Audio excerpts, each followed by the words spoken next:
Salut à vous tous, ici Jeff Rose et non seulement on va pas parler d'un seul potin, mais non seulement pas de deux, mais trois potins que vous devez retenir. Bon, bien sûr. Alors donc, comme vous le savez, mercredi, on parle de potins et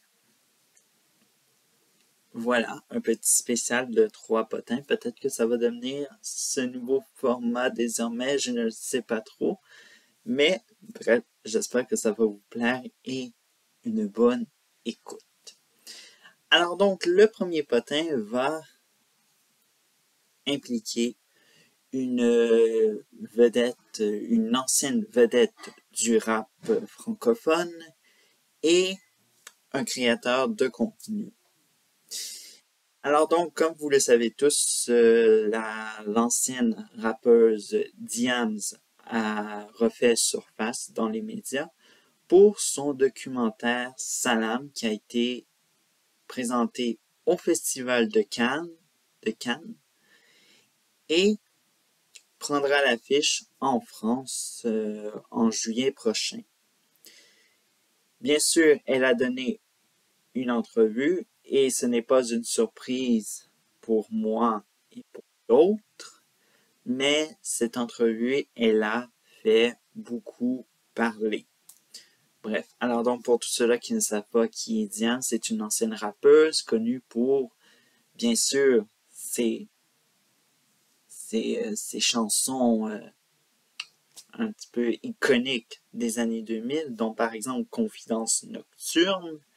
Bref, vous savez, c'est très nostalgique, bref.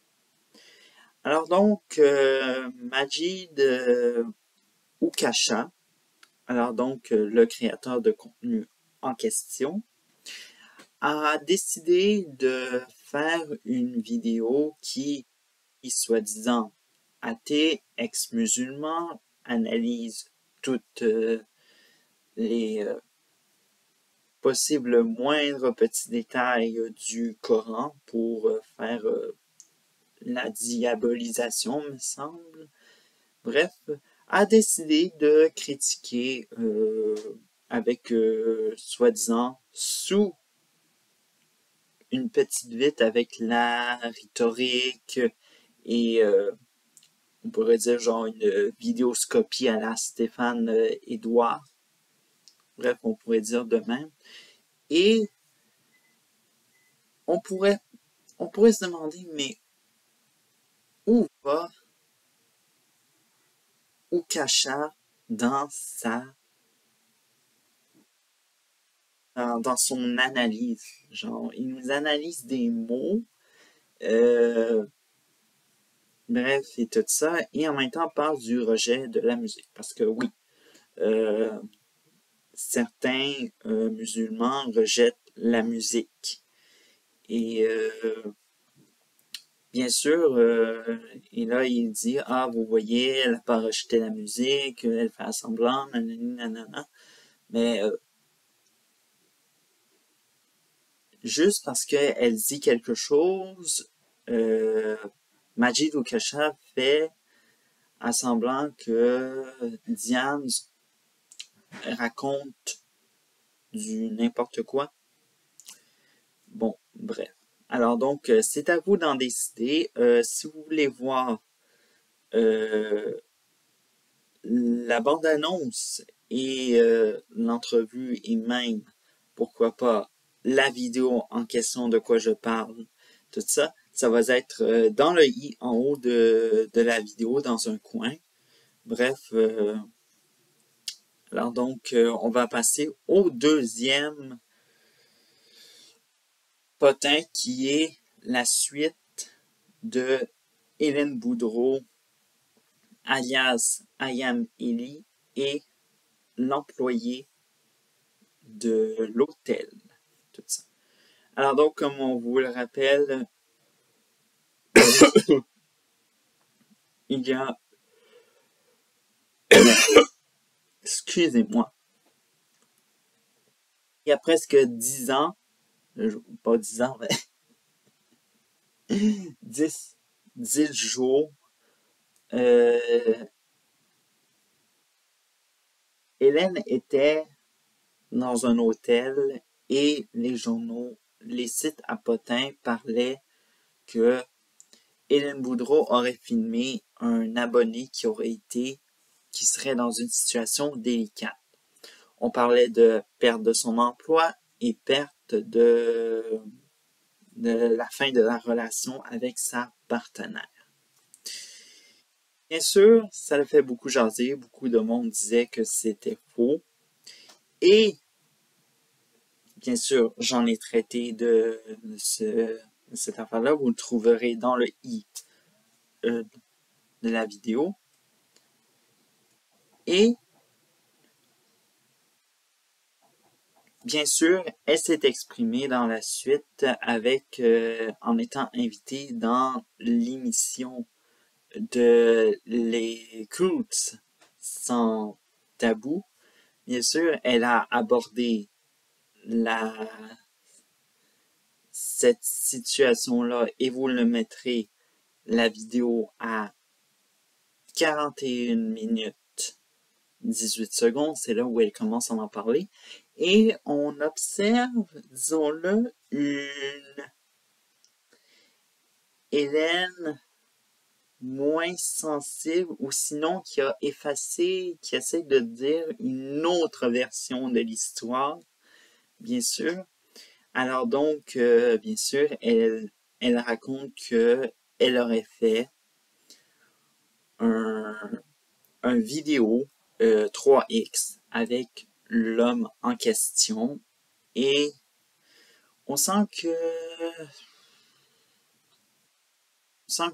bof faire une vidéo c'est pas bandant de parler de cette situation délicate, mais c'est bandant quand Hélène Boudreau dit est-ce que tu veux que je te suce? Wow. Bref, c'est littéralement Hélène Boudreau tout craché et bien sûr, elle ne se vante pas de dire que bien sûr, elle a mal agi dans cette situation-là et bien sûr, ça rend un peu la situation ça rend un peu moins concluant pour faire changer les gens comme moi qui trouvent que c'est ultra faux. Bien sûr. Alors donc, on va terminer avec la troisième et dernière potin. Je veux dire troisième et dernier potin. Excusez-moi, faute d'orthographe. Et, bien sûr, c'est, comme vous le savez, en début d'année, il y a eu un vol qui a fait beaucoup jaser, évidemment. Alors donc, on a appelé ça un party dans un avion avec des influenceurs, des ex-candidats. Et, bien sûr, j'en ai traité de cette vidéo, vous la trouverez dans le i. Et il y a parmi une des passagères qui était en formation pour devenir pilote et qui a reçu une suspension. Et au final, comme vous le savez, les médias communautaristes québécois aiment ça former de nouvelles vedettes et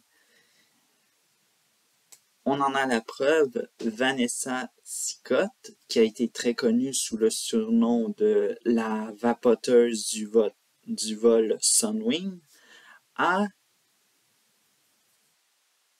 monté un OnlyFans. Alors donc, oui, elle s'est lancée sur OnlyFans depuis le début février et a exposé sans gêne qu'elle gagnait plus de 100 000 100 000 par jour ou par mois, je ne sais pas.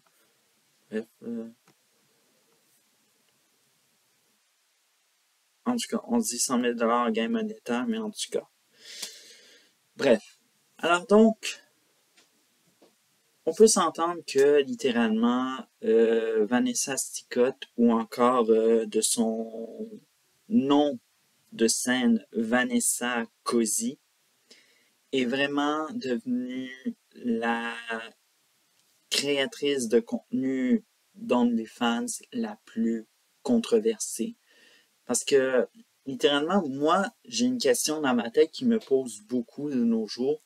Est-ce qu'il faut être vulgaire pour être populaire de nos jours? Ouais. C'est un peu ça, je pense. Alors donc, c'est ce qui fait le tour de ces 3 potins à retenir et tout ça. Alors donc, j'espère que vous en avez en appris davantage. Et bien sûr, prends ça mercredi prochain. On peut voir si ce format tient ou pas. Alors donc, on se retrouve pour une prochaine vidéo. Ciao!